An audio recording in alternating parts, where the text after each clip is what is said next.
শহরে একটি বিশাল বৈদ্যুতিন গাড়ি শোরুম খোলে।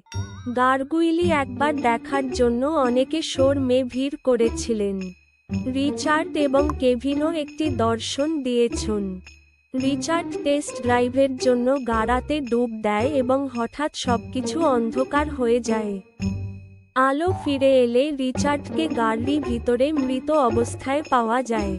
গোয়ান্দো মেহুল, যিনি শোরুমে ছিলেন, তিনি অপরাধের দৃশ্যে পৌঁছেছিলেন।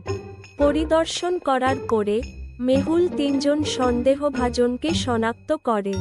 কেভিন, আমি সন্দেহের জন্য ব্যাংকারদের সাথে কথা বলছিলাম।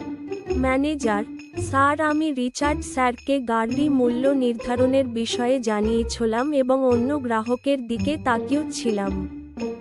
মেকানিক, স্যার, আমি রিচার্ড স্যারকে পেট্রোল ট্যাঙ্ক এবং গাড়ির দক্ষতা সম্পর্কে ব্যাখ্যা করেছি এবং তারপরে চলে গেলাম।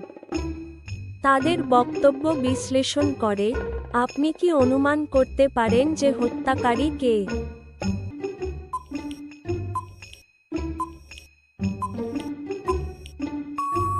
শোরুমটি বৈদ্যুতিন গার্গুইলির হলে মেকানিক কিভাবে পেট্রোল ট্যাঙ্ক সম্পর্কে বলতে পারে তিনি রিচার্ডকে হত্যা করেছিলেন?